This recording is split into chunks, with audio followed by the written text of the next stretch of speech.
Nice.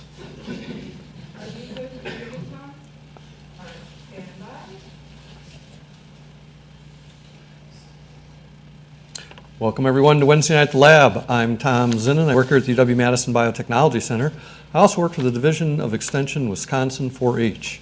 And on behalf of those folks and our other co-organizers, PBS Wisconsin, the Wisconsin Alumni Association, and the UW-Madison Science Alliance, thanks again for coming to Wednesday Night at the Lab. We do this every Wednesday night, 50 times a year.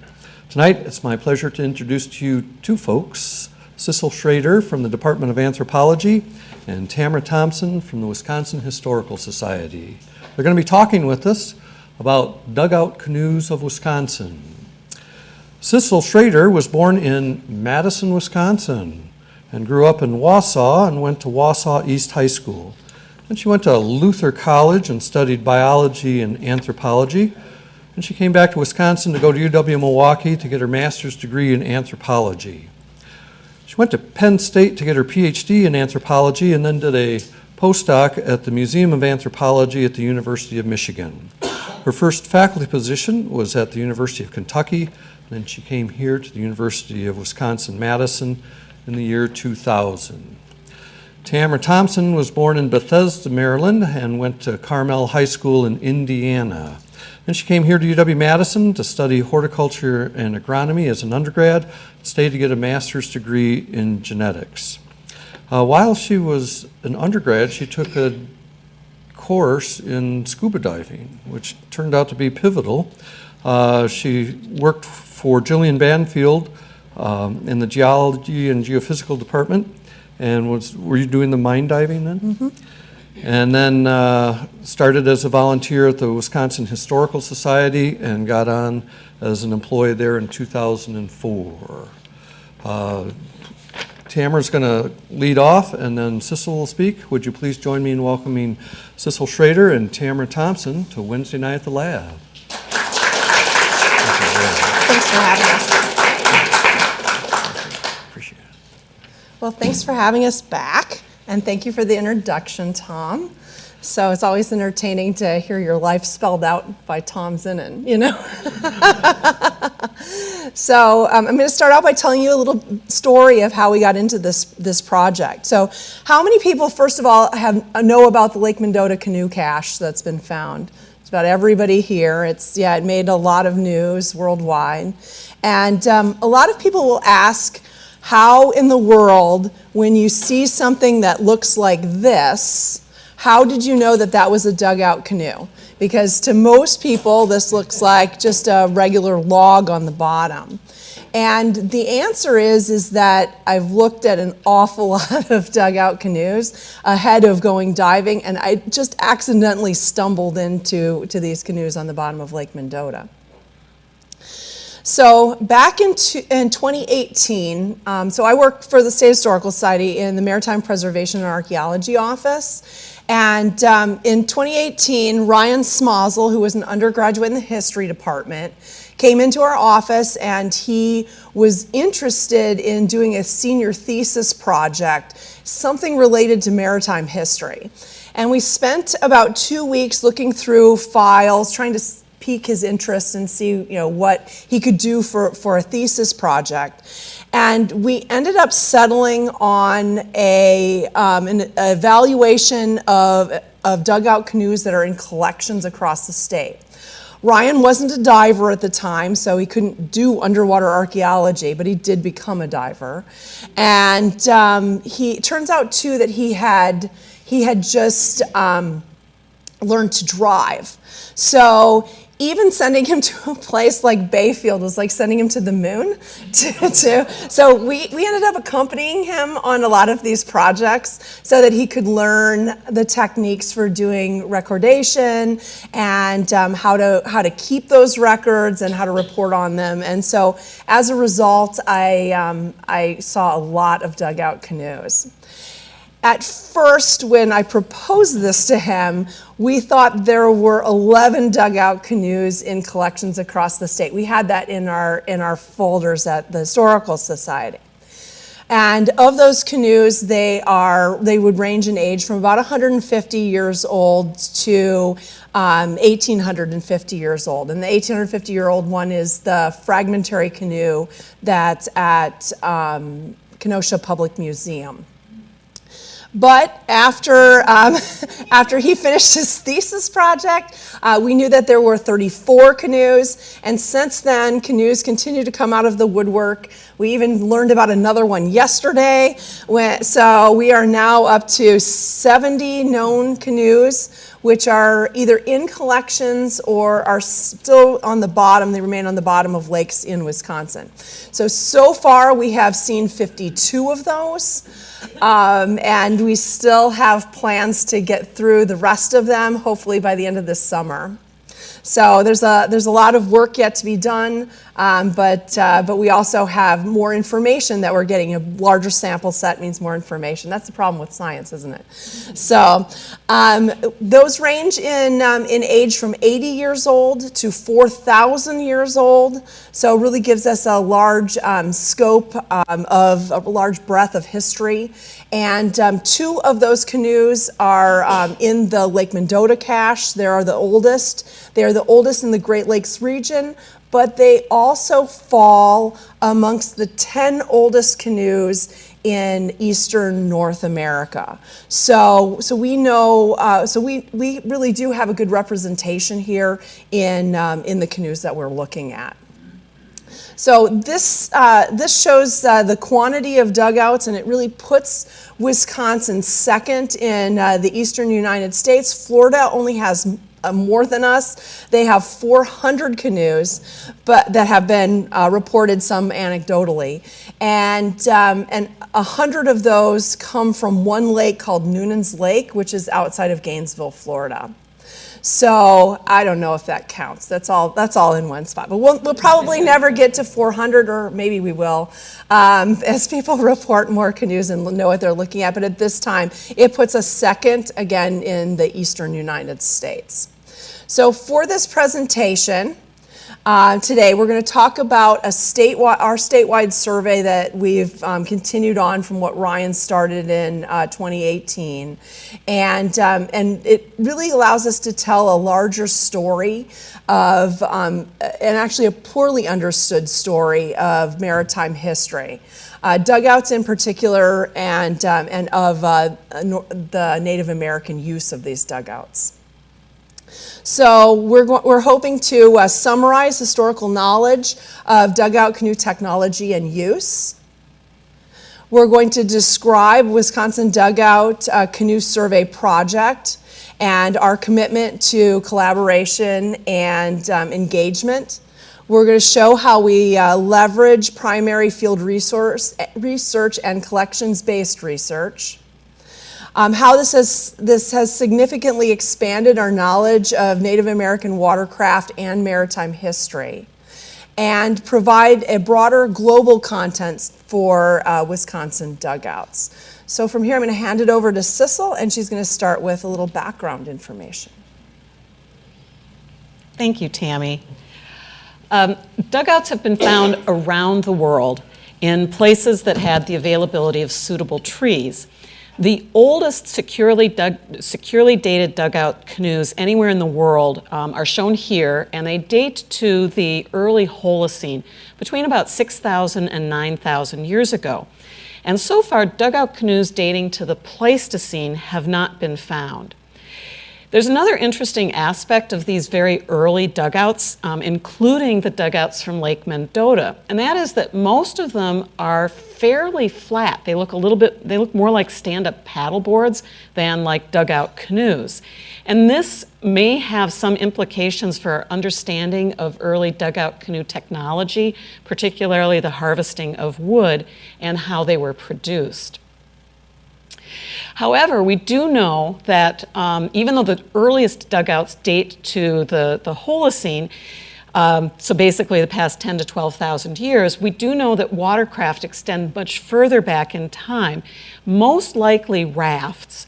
And the reason that we know that is a paleocontinent called Sahul, which encompasses present-day Australia, Tasmania, New Guinea, and the Aru Islands, was settled 50,000 years ago.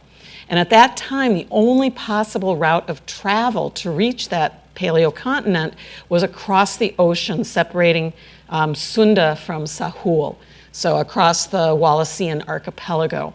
Watercraft were absolutely necessary to make that journey. So we know that watercraft have been around for a long time. When it comes to dugouts, much of what we know about how dugouts were used and produced in eastern North America before the widespread introduction of European iron tools comes from written accounts of the 16th century Spanish and Portuguese invasions into southeastern North America and the 17th and 18th century incursions of the French, Dutch, and English. One of the earliest accounts of dugout canoe production was reported by Thomas Harriot in the 16th century. And he described the method by which native peoples felled trees and then made dugouts. And he did this, his description was so vivid that the artist Theodore de Bry was able to make this illustration of native peoples using fire around the base of a tree, of standing trees, in order to fell those trees, and then using fire along with stone hatchets and shells to hollow out the tree to make a dugout canoe. Now, the earliest stone tool type in eastern North America that shows evidence of heavy woodworking is a tool that archaeologists call the Dalton adze. It's named after the site in Missouri where these tools were first identified.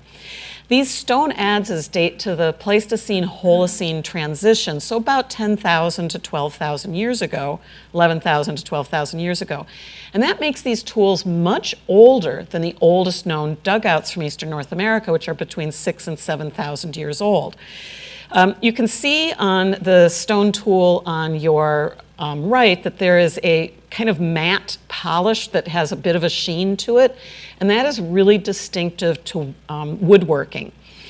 Based on experimental studies, we have confirmed, archaeologists have confirmed more than once, that that kind of polish is the result of very heavy woodworking of the sort that would be involved in felling trees or making a dugout canoe. In addition, an analysis of 17 of these Dalton adzes that was published in 2018, they found charcoal residue that was visible with the naked eye on 11 of those stone tools. So the charcoal was embedded in little pits in the stone. And so that adds additional evidence to the ethnohistoric accounts of native peoples using stone tools to make dugout canoes and to fell trees. In the western Great Lakes, we have to be a little bit attentive to the fact that copper was also used. Copper tools were made between about 8,000 and 3,000 years ago. These would be, everyday use of tools. After 3,000 years ago, copper was used primarily to make personal ornaments and objects of ritual significance. So there's a possibility that the earliest dugouts in Wisconsin could have been made, at least in part, with copper tools, like these adzes and spuds that are in the collections of the Milwaukee Public Museum. Copper is a softer metal than iron, and so it may not have been as effective or quick in using it to make woodworking, to make dugout canoes. And if these were used for woodworking, they would have left different kinds of marks than iron tools on dugouts. But over time, those marks can become eroded. And so it just makes it really critical that we obtain radiocarbon dates on every dugout in the state so that we can, we can really be certain what is a historic era dugout that was made during settler colonialism versus a dugout that was made prior to the settlement, Anglo-American settlement in Wisconsin. To our knowledge, the earliest documented iron tools in eastern North America that are associated with Native American sites were introduced by De Soto in the southeast in the 16th century. But in Wisconsin and the Midwest, iron tools were not readily available until the sustained presence of the French in the 17th and 18th centuries. Once iron tools were available, they were quickly adopted to replace stone and shell tools to hollow out a log to make a dugout. Fire was still commonly used, but it wasn't as essential as it was when using stone and shell tools. For many years, the Menominee Nation had a booth at the Wisconsin State Fair where they would sometimes demonstrate dugout canoe production using metal tools, and you can see a metal tool resting up against the dugout. I think it's fascinating how many wood chips there are on the floor around this dugout, and it's not even completely hollowed out yet. It's just a kind of a remarkable undertaking. In the summer of 2022, Paul Demain from the Le Coudray organized a project to build 2 dugouts on Madeline Island, and he involved various Ojibwe groups, local residents, and even some of the summer visitors to the island. As with the previous dugouts, they relied on metal tools for making these. And then in 2021 and 2022, Bill Quackenbush of the Ho-Chunk worked with their tribal youth to build a dugout canoe using metal tools and fire applied to a large cottonwood tree.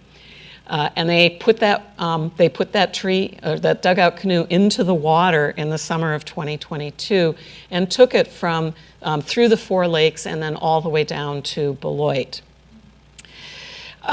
And so this is the way dugouts were used in the dugouts. Dugouts were important for a variety of different activities in the past, just as canoes are used in a variety of different ways in the present.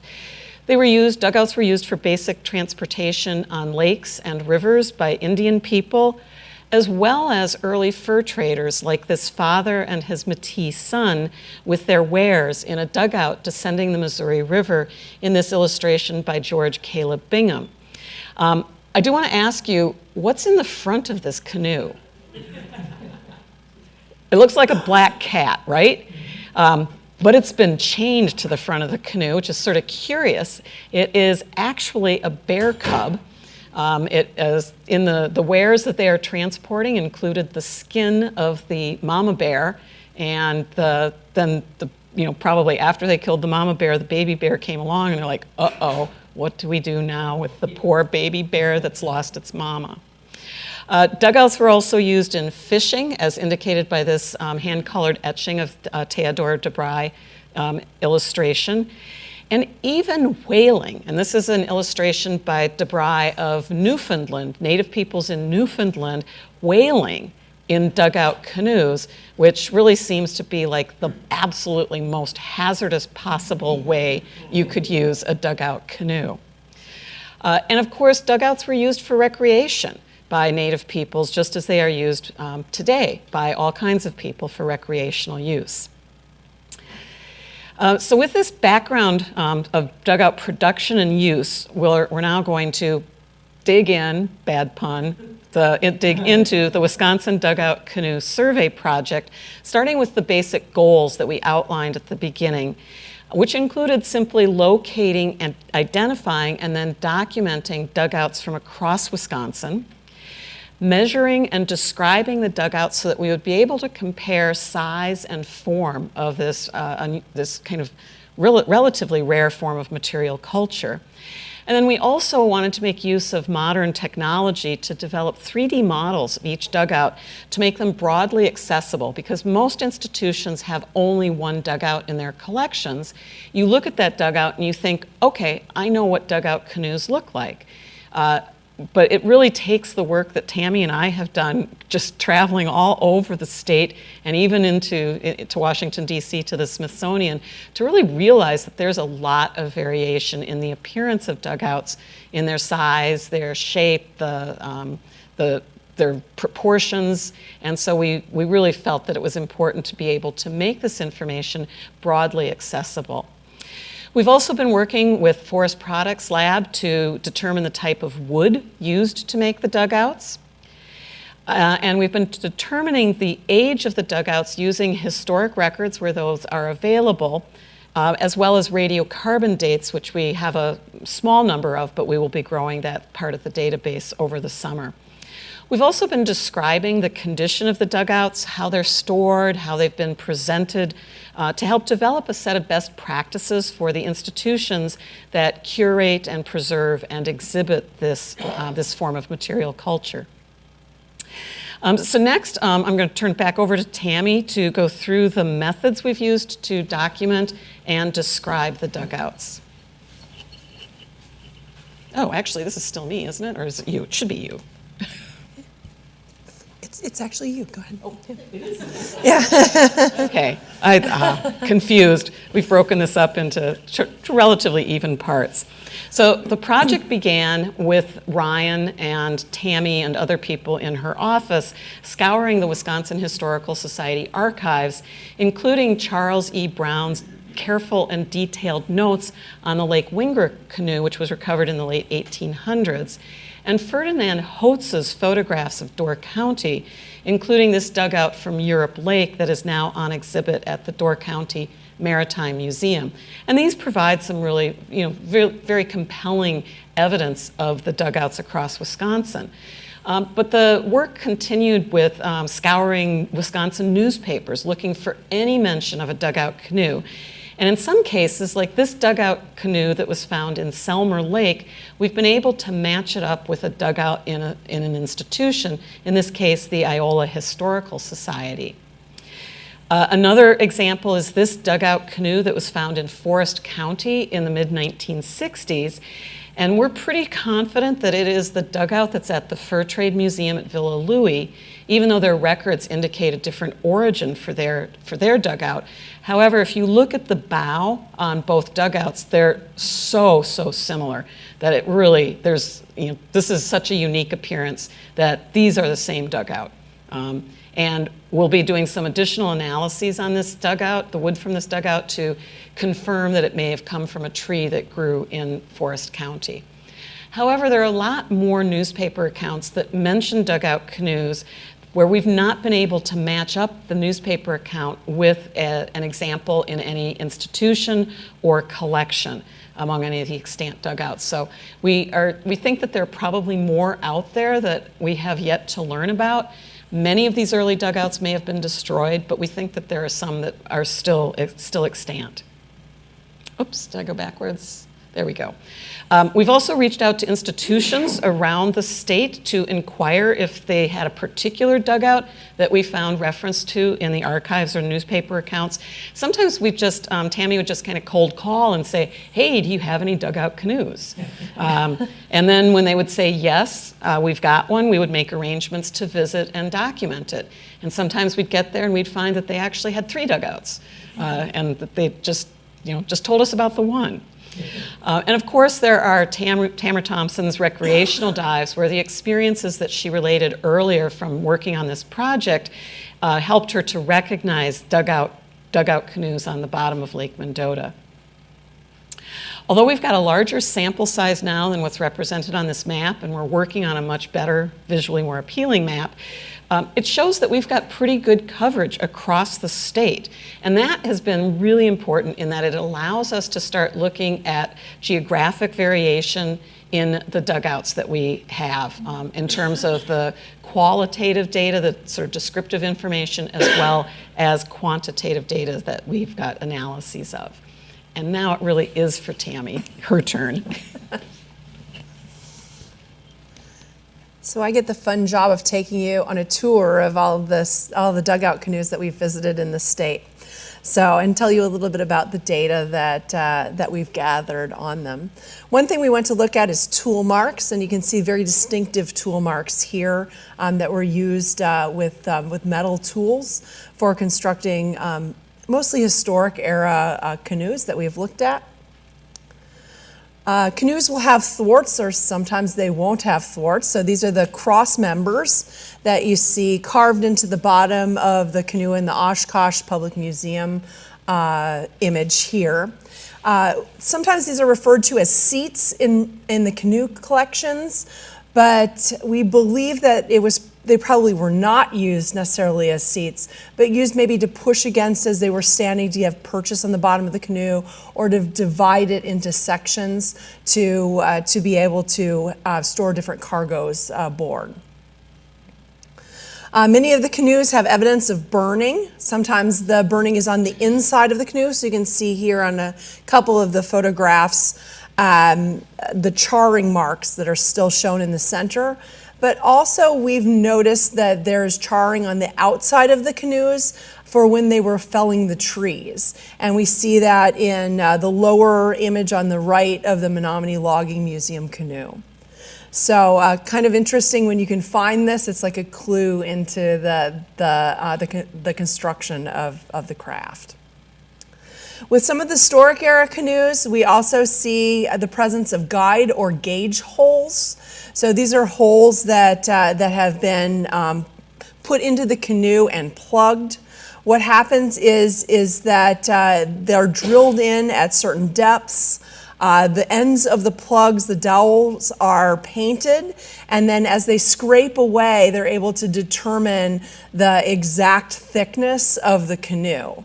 So this is not seen on the native-made dugouts, but only on these historic era dugouts, which speaks to the amazing craftsmanship skills of the native people. For many of the canoes that we've looked at, symmetry makes it very difficult to determine what end is the bow and which end is the stern. In some cases, it's slightly larger at the stern, but ever so slightly. But in this case, we're able to see drag marks on the bottom of the canoe, and as such, we're able to determine that this is the bow of the canoe where it had been dragged ashore. Also, on some of the historic era canoes, we're seeing evidence of patching, and there's all sorts of patching that's used to prevent your canoe from leaking. Sometimes there's pitch that's been added from tree resin.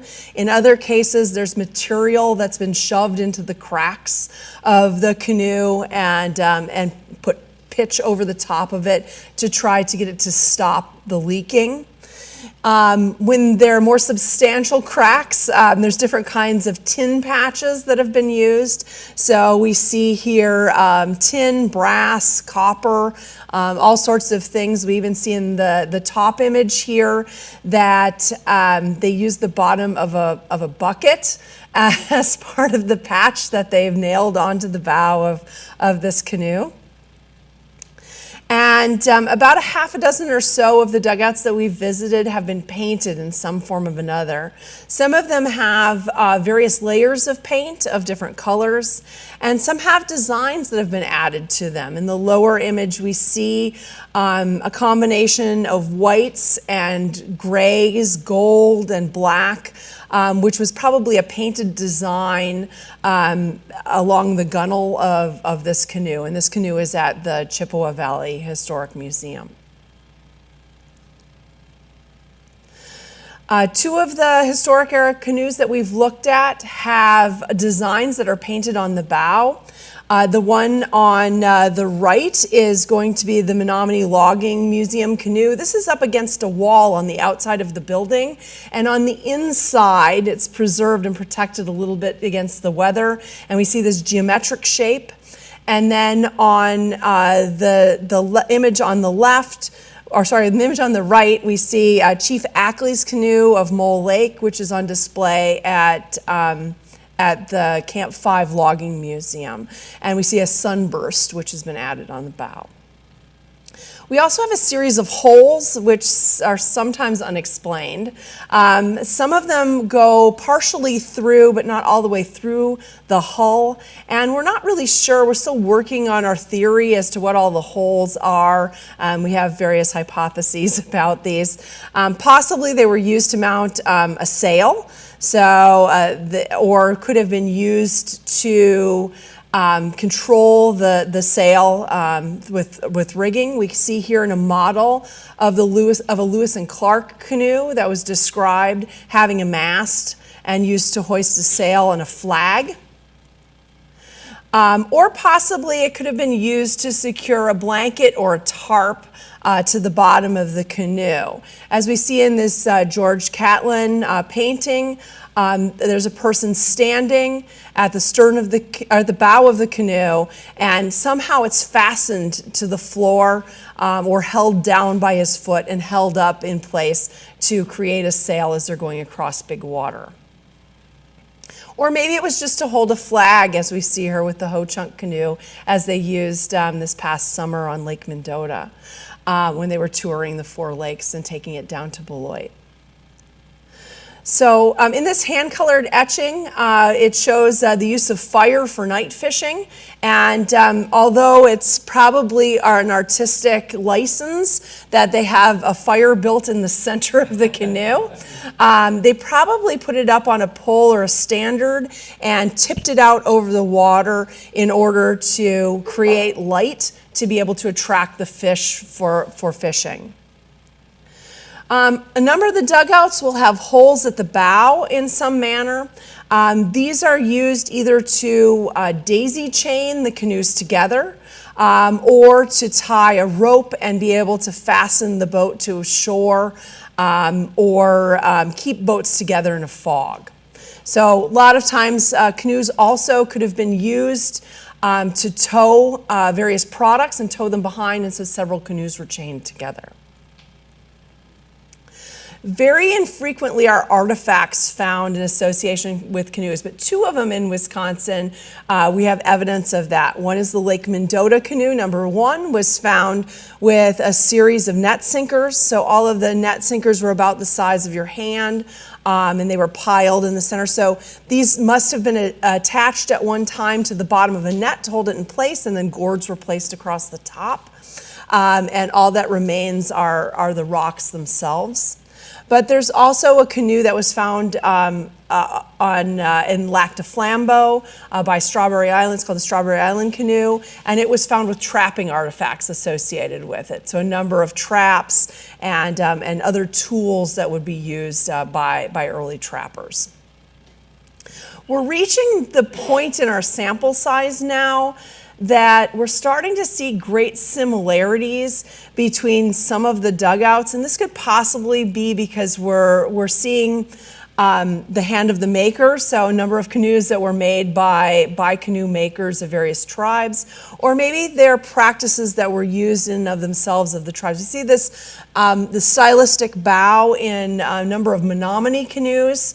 We're seeing this repeated, so we're wondering if this is all tied together somehow.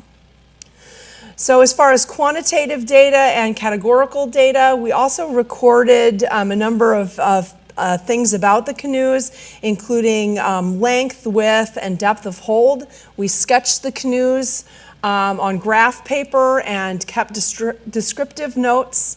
And in addition to taking wood samples from all of the canoes to help with wood identification, if they haven't been carbon dated, at the end of the summer, we're hoping to send all of the samples in and be able to get radiocarbon dates, so a range of dates that the canoe would have been harvested in. And then also we're going to do stable strontium isotope analysis.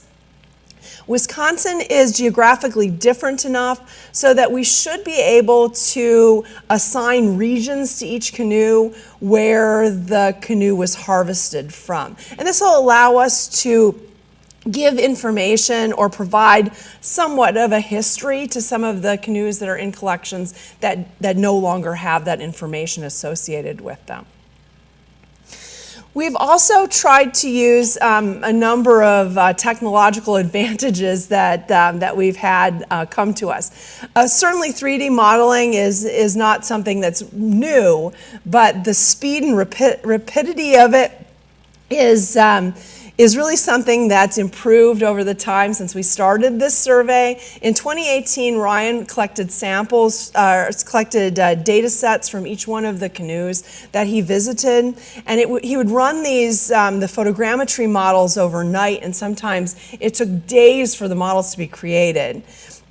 And now, really, with the advancements in technology, we're able to run those in a matter of an hour or so and be able to tell whether we're successful or whether we need to collect another data set before we go home. We use a program called Metashape, and we use really high-tech things like a GoPro camera to collect the images. And so you can see this is kind of the output excuse me, of what the canoe would look like, the canoe model would look like. And again, we can get model to be output in about a couple of hours. Also, an advancement in the technology is iPhones. So many of you probably have them in your pockets right now. And the iPhone 12, 13, and 14 Pro models all have embedded in them a little LiDAR scanner. And so with a program, an app called Scaniverse, Sissel, sorry, thank you, is able to collect in a matter of 15 minutes all of the data that she needs to be able to create a model. And this is actually taken in the Smithsonian. Excuse me for a second. So this is a Menominee canoe that is there, and so we're in an outbuilding of the Smithsonian's Natural History Museum, and she's able to collect enough data to be able to create a model of the canoe. So then in a matter of a couple seconds, she can output this into a video format, and we're able to share this in an MP4 video, which can be shared on many social media outlets. So both the photogrammetry and the Scaniverse 3D models then can be uploaded to a website called Sketchfab, and users can then spin it around themselves and manipulate the model, zoom in where they want to see various features, and also, I mean, you can really see that in a lot of cases there's a good resolution that can be seen in this. You can actually see the grain of the wood. Also, these models then can be sent to a program called MeshLab, and that will render the scaled model, and it can also be printed with a 3D printer, and then these models can be used in educational programming. Okay, I'm going to pass it back to Sissel and get a little sip of water.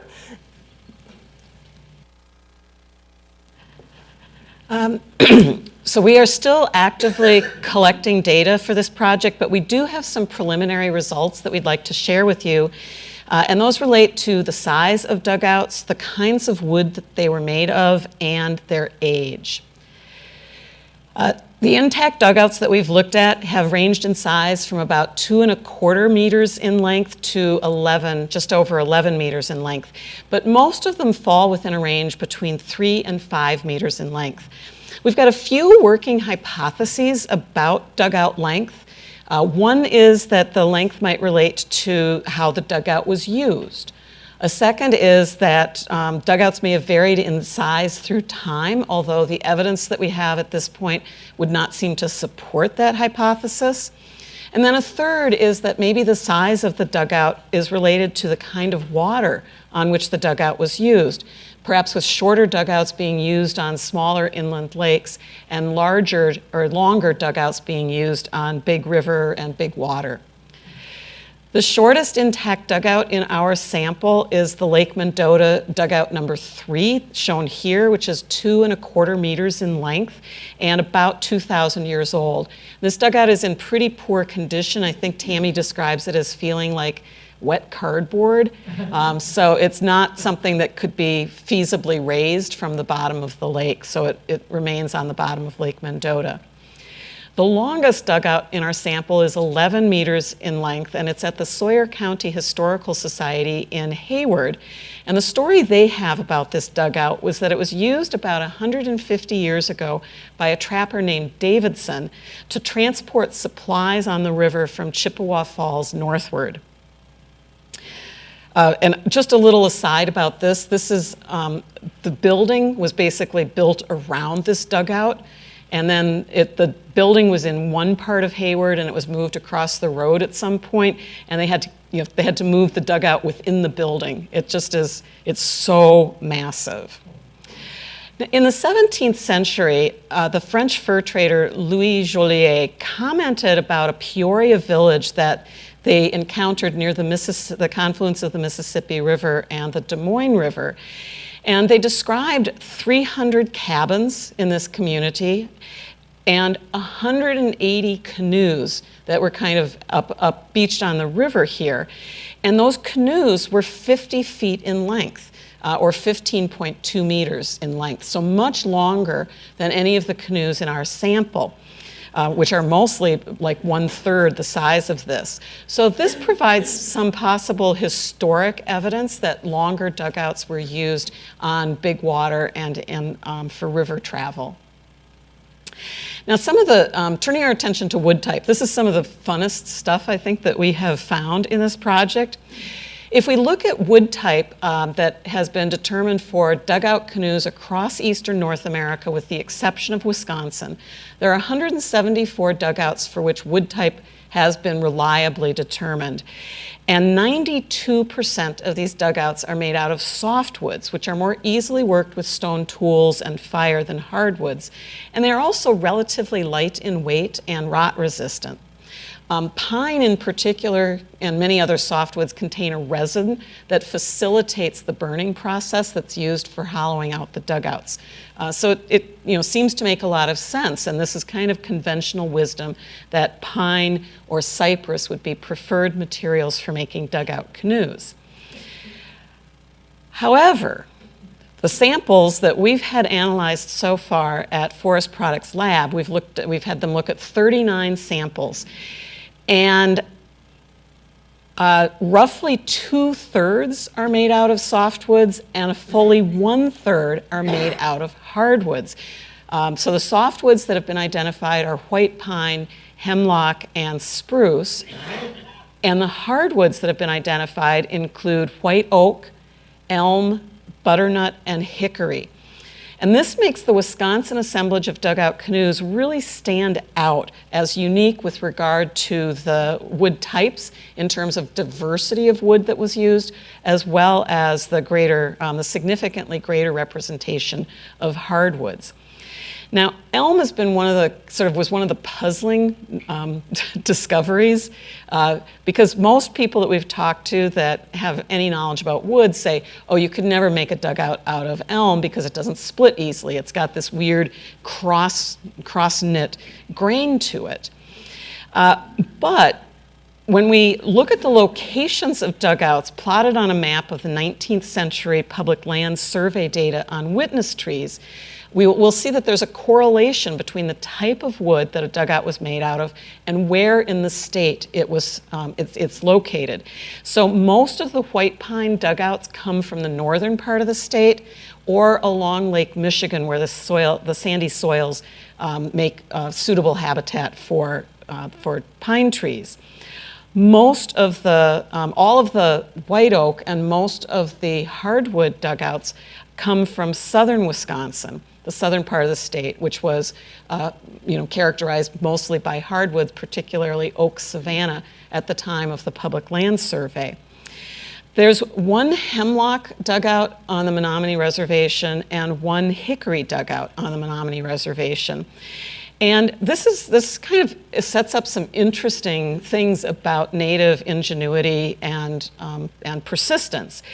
So the Menominee have reported that the wood that they would prefer to use to make dugouts is butternut. And we don't have an age for the hickory dugout, which is closely related to butternut, but the hemlock canoe from the Menominee Reservation dates to the latter half of the 19th century. So this is a time when most of the white pine had been logged off of the Menominee Reservation, and probably most of the butternut had been logged off as well. And that left limited choices in the wood that was available to make dugout canoes out of. And hemlock was a tree species that was left standing when the land was logged over. Now, back to this sort of question about white oak and elm. All of the elm, the dugouts that have been identified as being made of elm come from Lake Mendota, and they date between 3,000 and 4,000 years ago, when the climate was significantly drier and warmer. And we know this. We know that this climate change led to a change in the vegetation. This is based on analyses of sediment cores, lake bottom sediment cores from Lake Mendota that were done in the 1980s. And so in this time period between it was actually between about, I think, 3,000 and 6,000 years ago. The climate was such that oak trees were not growing in closed canopy forests. They were growing in a more open and oak savanna environment. And under those conditions, oak begins to branch fairly low to the ground. And so the oak was not a suitable form for making a dugout canoe. Whereas elm, even though it's much harder to work, elm grows tall, whether it is in a closed canopy forest or a more open environment. And so it would be, that long straight trunk would be really well suited to making dugout canoes. So far we've got radiocarbon dates for 16 of the dugouts and historically documented dates for 3 of the dugouts. And these dugouts range from about 4,000 years ago to about 80 years ago, although we think that that date is anomalous. We will be obtaining more dates, hopefully by the end of the summer, to fill in some of these gaps, and we hope it will fill in some of those gaps in the area of the older part of the dugout canoes. So what have we learned? What have we learned, at least so far? Well, there are a lot more dugouts from Wisconsin than we expected or anticipated when we started this. It really quickly grew to be much more than an undergraduate senior thesis project, and that's part of the reason that Tammy and I have continued on with it. Advances in technology, including advances over the last 5 years, have allowed us to more quickly produce 3D models. And this is important because we can more readily calculate carrying capacity of these dugouts from a 3D model than trying to do all of the measurements and calculate it out ourselves. We can take measurements off the 3D models, and the 3D models that we publish, that we make available, other people can also take measurements off of those dugouts and then do their own kinds of analyses, explore questions we haven't considered. And of course, the 3D models make the dugouts much more accessible to a broader audience.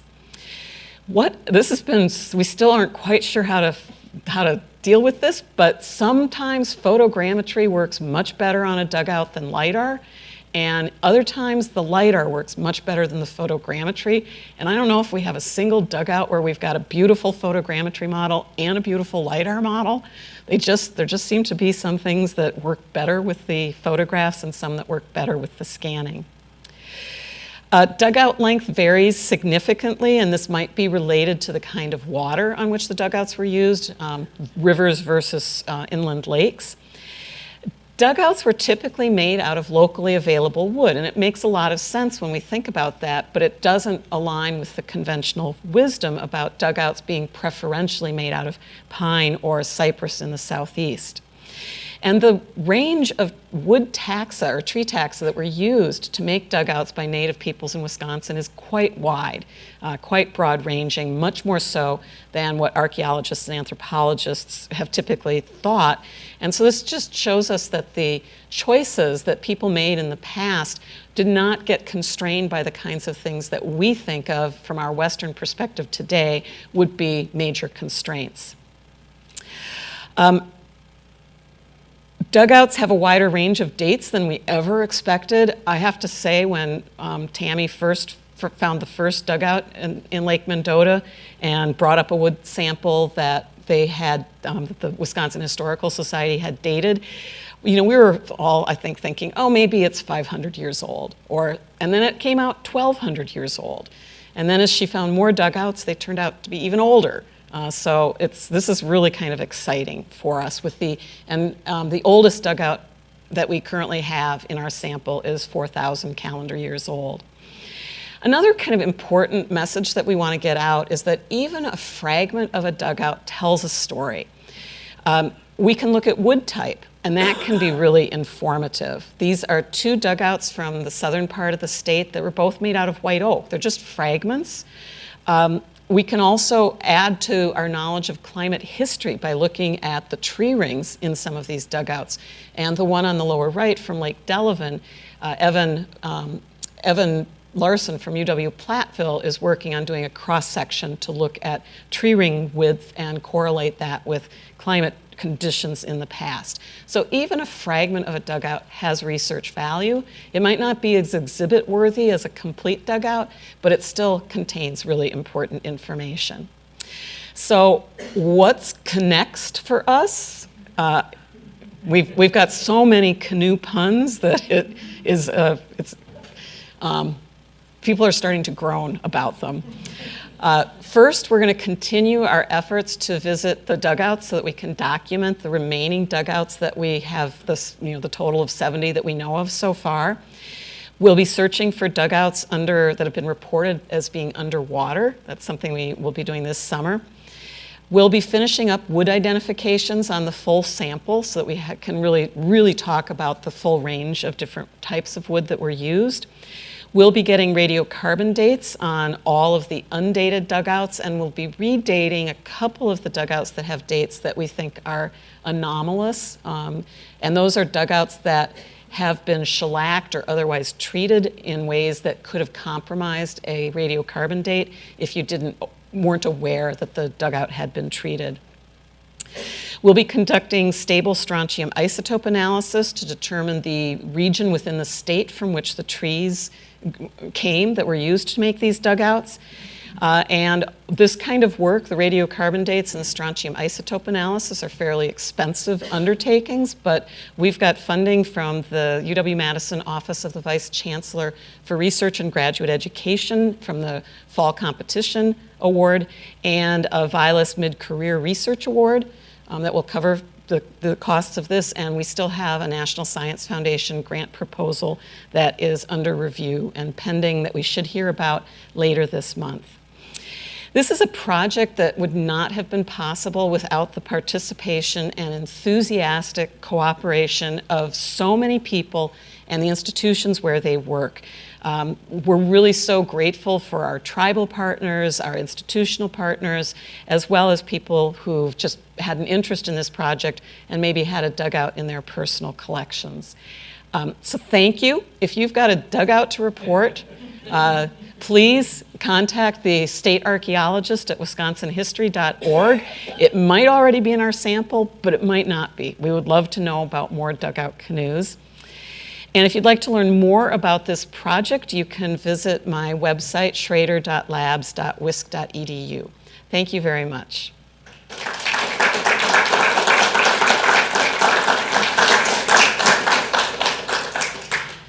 And I will be happy to take questions. Yes? Yeah, first of all, I was curious, any idea why there's such a prevalence of dugout canoes from that spot in Florida? I would think the climate would be such that there would be deterioration. And just another quick question, the copper implements that you found, did those originate in Upper Michigan probably? So Remember, repeat the question. the first question, thank you. The first question is about why there were so many dugouts in that one lake in Florida and why there are so many dugouts in Florida in general. One thing is preservation. There are peat bogs that developed in Florida between like 87,000 and maybe to 3,000, and that those peat deposits are they're anaerobic environments that are really great for preservation. The dugouts, the 100 dugouts from Noonan's, I think it's 101 or 102 from Noonan's Lake, were preserved in the sediment at the bottom of that lake, and then during a prolonged drought period, I think around 2008, the water levels basically dropped significantly, and they were able to identify all of these dugouts and go out and count them. With regard to copper, so copper is the largest source of native copper anywhere on the planet is in the Upper Peninsula of Michigan with the Keweenaw Peninsula and Isle Royale. And so copper was mined in those locations. Native peoples also used drift copper that had been carried by the glaciers down along mostly the eastern half of Wisconsin. And so the implements that have been found that have been made out of copper, some do come from the Upper Peninsula of Michigan, but most of them have been found in the eastern half of the state of Wisconsin.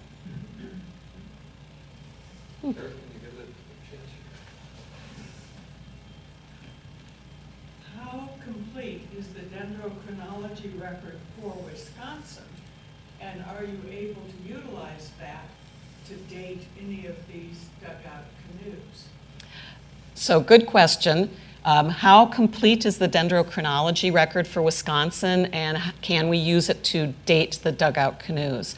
So the record is not very complete. Most of Evan Larson's work has been with, I think, cedar in the southwestern part of the state, and that is going to have somewhat different growth pattern than oak or elm or some of the other tree species that were used.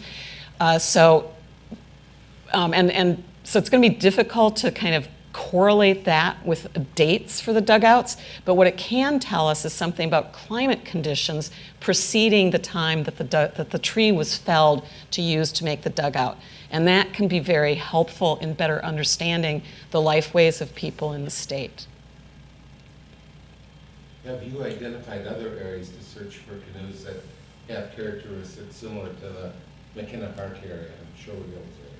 Okay, so the question is about identifying other areas in Lake Mendota or around the Madison area, or anywhere, I guess, that have similar conditions. So we started this last winter doing a GPR survey, ground penetrating radar survey, led by Bill Quackenbush and the Ho-Chunk.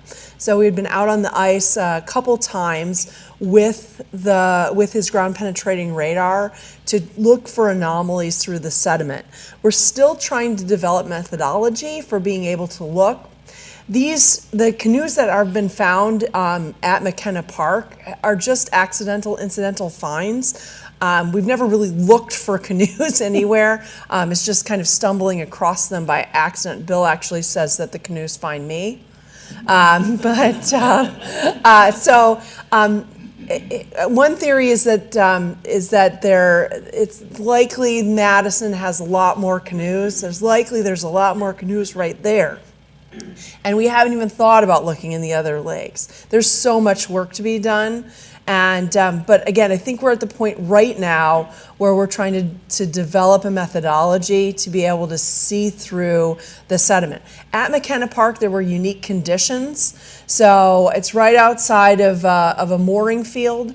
There's a lot of wake boats that come through there, and they make a turn right there, close. It's far enough from shore that they don't have to slow down. It's away from the mooring field, so they, again, don't have to slow down for the mooring field. And there's just a wash that's created right in that area that's exposed the ends of these canoes, and that's why they became visible just at this one time. But, so again, it's just kind of all of these things coming together. But I do believe there's probably a lot more there, and there's probably other areas. We're just kind of early in the process, so more to come. And I would just add that there's more than 12,000 years of history of human occupation in the Four Lakes region, and there's probably other things that are underwater that are going to be indicative of just the presence of Native peoples in this area. I think right at the end of the talk, you mentioned that some of the dugout canoes that you found are in private collection. About how many are in private collection versus the public museum? Two, yeah. So, yeah. So we've seen one of them, and then the other one we just received notes from Milwaukee Public Museum about a collector that has one, and I've reached out to him. So hopefully two. Thank you. How heavy are these and how low are they portaged? Well, that's a good question. So the question is about how heavy they are and how or if they were portaged. So how heavy depends on the wood type. So we've been moving an awful lot of white pine canoes, and then yesterday There was a oak canoe, and my goodness, Took 3 of us, and it was a struggle. Yeah. Usually the 2 of us can lift the white pine dugouts without really any trouble or assistance, but Yeah. So it's the weight's gonna depend on the density of the wood, but also the treatment. So remember that one that Oh, was yeah. up at Camp 5? Yeah, so there was one that had been treated with polyethylene glycol PEG, and it was just dripping with PEG, and I think that thing weighed a ton. Yeah. So it was very difficult to move around. We did it. we did but it, but it was not easy. Yeah. So compared to birch bark canoes, which you throw up on top of your shoulders, how would you portage one of these? Okay, so the question is, how do you portage a dugout canoe? So it may have been done in a manner that was very similar to birch bark canoes, but would have involved multiple people holding it and carrying it over their heads. We actually, one of the reasons that we've hypothesized that there are so many dugouts in Lake Mendota is that dugouts were not made to be portaged. They were made to be used on a single waterway, and when people had a seasonal mobility settlement patterns, they would be maybe in the Madison area in the spring, summer, and fall, and then leave in the winter to go into a more sheltered setting. And so they'd sink the dugouts in the underwater so that they would stay wet and wouldn't crack from the freezing and the drying. And then they'd come back the next year, and then they would pull them out. So it's possible some were made to be used on portages, but we think a lot of them were just intended to be used on a single watershed.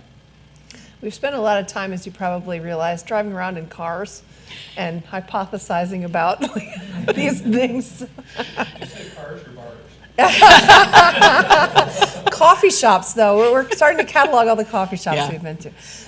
We did have a 14, 16-hour road trip to DC to look at the Menominee dugout in the Smithsonian, and that gave us a lot of time to speculate, Yeah. throw out hypotheses, and talk through ideas. You know, have all this history. It's going directly to PBS. You have all this history about the dugouts, but when did the birch bark canoes come into being? The question is birch bark versus dugout. Yes, when did they come into being? We do not know the antiquity of birch bark being used to make canoes. I think the oldest extant birch bark canoe is maybe 150 years old. It's in a collection in the UK. It was acquired by somebody in the military who had been stationed in Canada. But birch bark just doesn't preserve as well. And it may have been used for a very long time, and we just don't know that it was. What we know about is the use of it during the historic era. There are some significant differences between a birch bark canoe and a dugout canoe. Yes, a dugout canoe takes a long time to make.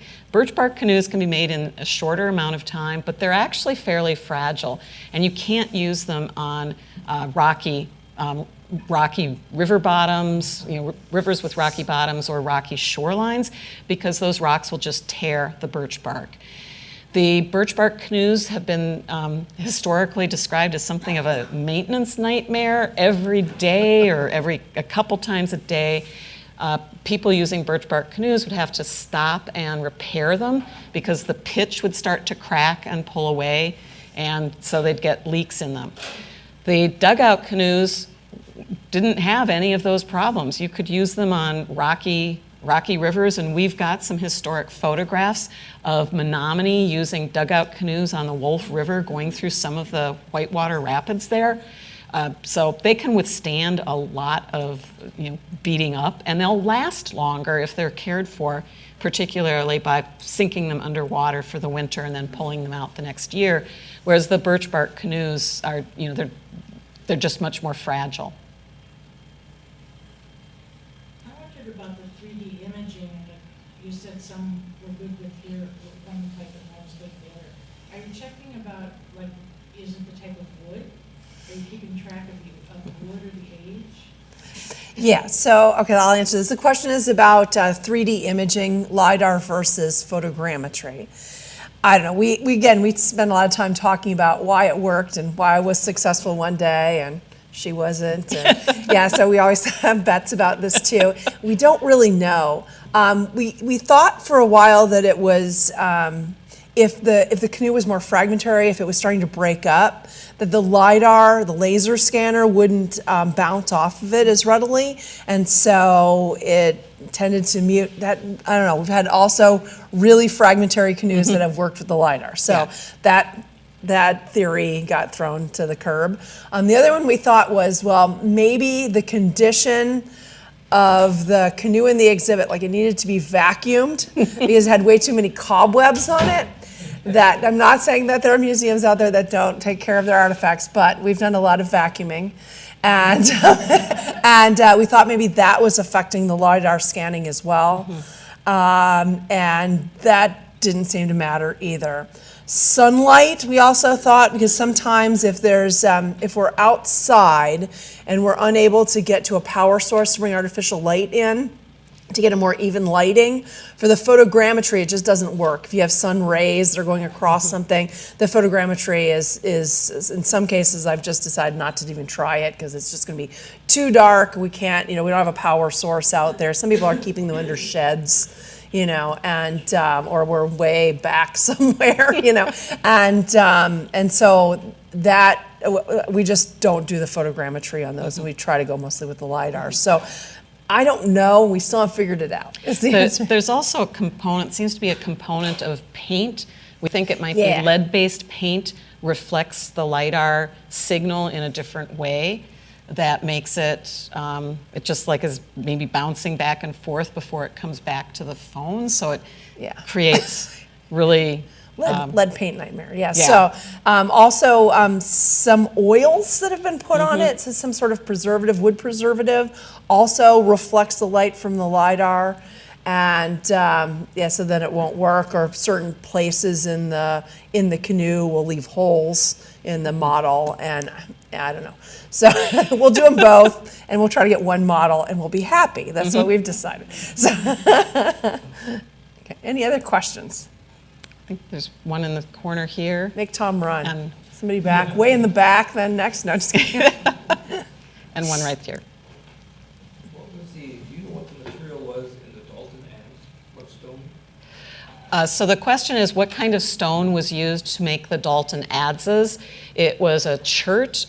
Some of it is made out of Crescent Hills quarry chert from outside of St. Louis. It's a very fine-grained, high-quality chert. That will make a tool that can have a very sharp edge. So it's material the Mississippian culture might have used. Mississippian culture definitely used the Crescent Hills quarry, and earlier peoples did as well. But it was definitely a desirable material just because of how very fine-grained it is as a chert material. Yeah, I was on a Zoom call about a week ago where the question came up of the cost of handheld LiDAR devices, and a figure of $40,000 was mentioned. Is cost a problem with the use of LiDAR equipment? Thanks. How much do you pay for your iPhone? I think it was $699, and I paid for it out of pocket. It's my personal device. Handheld, really refined handheld LiDAR scanners are very expensive, and Lennon Rogers from engineering on this campus has worked with the Historical Society to help scan the Lake Mendota dugouts that have been raised, and he uses an instrument of that caliber quality. It is a bit more of an involved process, but it's also from him that we learned about the iPhone. He had one on the first dugout that he scanned, and he's like, oh, I've got this new thing. I'll see if it works. He tried it, and it worked. It was great. It was like 5 minutes later, we had a model, and then with the handheld LiDAR expensive thing, it failed the first couple times. So they were like, well, we're going to do the iPhone. And it's much more portable. We can take it anywhere. We sound so fancy. We call people up and say we want a LiDAR scan, and we come with our phone.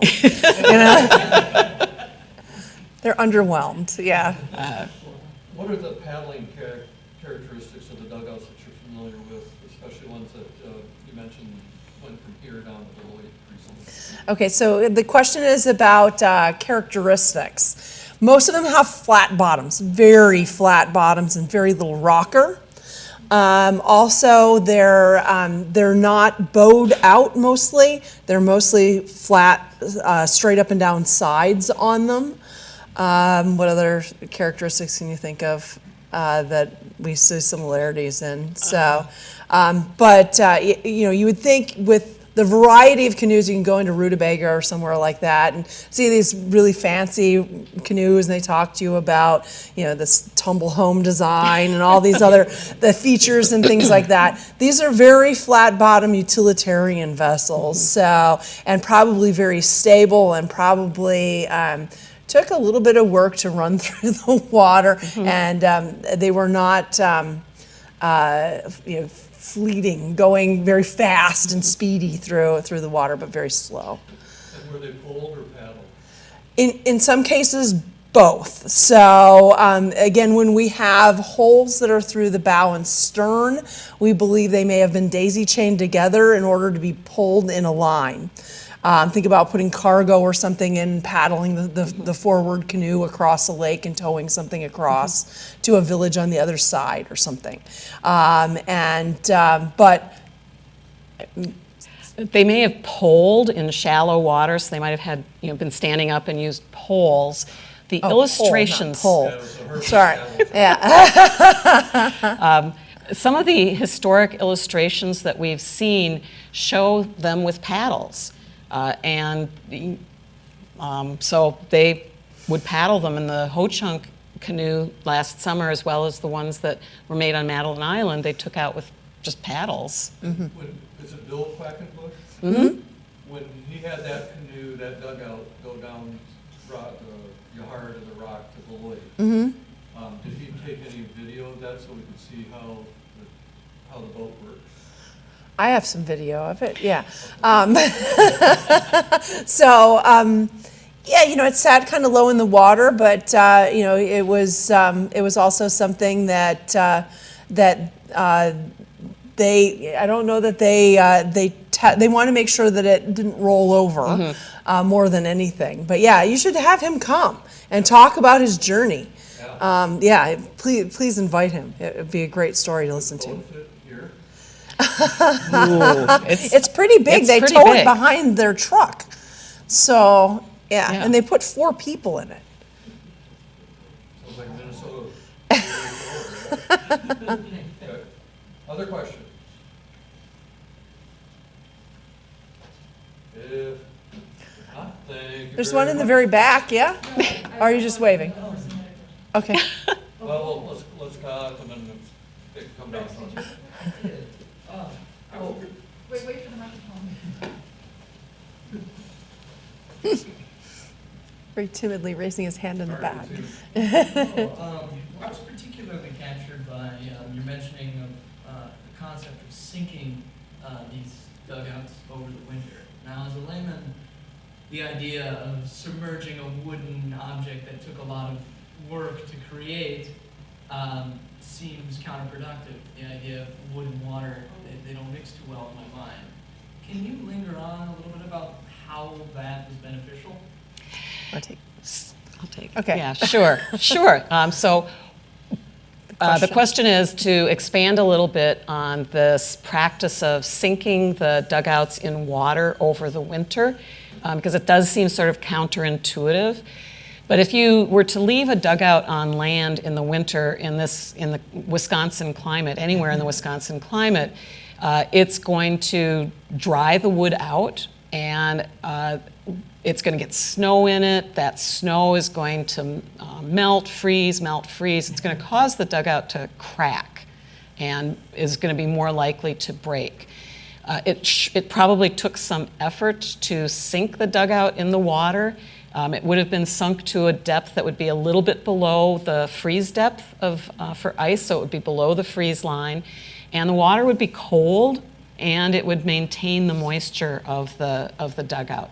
So even today, the dugouts that have come up out of Lake Mendota or out of Noonan's Lake in Florida, if they're not put into water, they will fragment and fall apart very quickly. So there is something that is a bit counterintuitive about the relationship between water and wood that enhances the preservation and long-term stability of the wood of the dugout canoes. Does that help? Might that be another reason why we don't have much in the way of birch bark canoes, because they didn't sink those? It could be that the birch bark canoes, the question is this why we don't see many birch bark canoes? They would maybe not have been sunk in water over the winter. That would probably loosen up the pitch that helped seal the seams. And so they would not be kept in conditions that might be conducive to long-term preservation. Any other questions? There we go.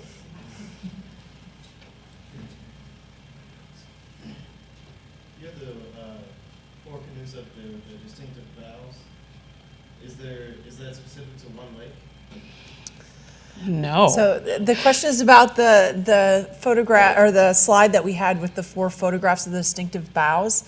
Those are all known Menominee dugouts, Menominee Nation. So, and we're just seeing similarities. We're starting to see them.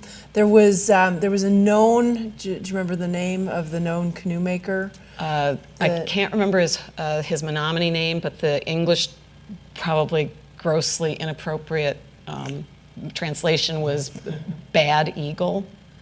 Probably would be more accurately translated as medicine eagle.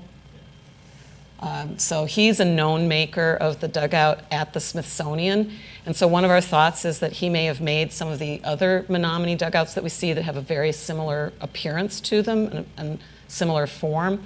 We just this week looked at a Ho-Chunk dugout that had a similar profile with the upturn, the ends that peaked up. And so it may be an artifact of a particular period of time, that was a style that may not be attributable to a maker or a tribe, but it might be a temporal thing. Or it could be that the Ho-Chunk learned from the Menominee, or the Menominee learned from the Ho-Chunk to make that kind of style. Were they made of the same materials and like relatively the same size? No, they were not made of the same material, and they were not similar in size. So one of them is hemlock, one of them is hickory, one of them is pine, and White oak yesterday. Okay, that was the Ho-Chunk one was Ho-Chunk white one. oak. I think the 4th Menominee one we have not. I don't think we've Yeah, we haven't done that one. done the wood identification. We try to on that batch one. the wood so that we don't continue to dribble it in from. You talked a little bit about birch bark canoes. Is there any history of leather-skinned boats, kayaks, coracles, old boats, anything like that in our region? And if not, would you speculate why that hasn't been? So the question is about the use of skin boats or boats made with a wooden framework or a bone framework and then covered with animal skin, more like a coracle. Nothing like that has been described in the Midwest. They are commonly described in the Arctic. But we do think that if it's true that dugout canoes were not made, at least in eastern North America, until after 10 to 12,000 years ago with the innovation of the Dalton adze, that watercraft, the earlier watercraft that were used were probably skin-covered bone or wooden frameworks that were used in a variety of different kinds of settings. If you think about 10, 12,000 years ago, most of the megafauna went extinct. So before that time, you could get a very large skin of an animal to make a sizable piece of watercraft out of. And after that period of time, after the extinction of most of the megafauna, it might be more challenging to get large enough animals with skin, although that practice did continue in the Arctic into early historic settler times, Anglo-American settler times, using seal skin in particular.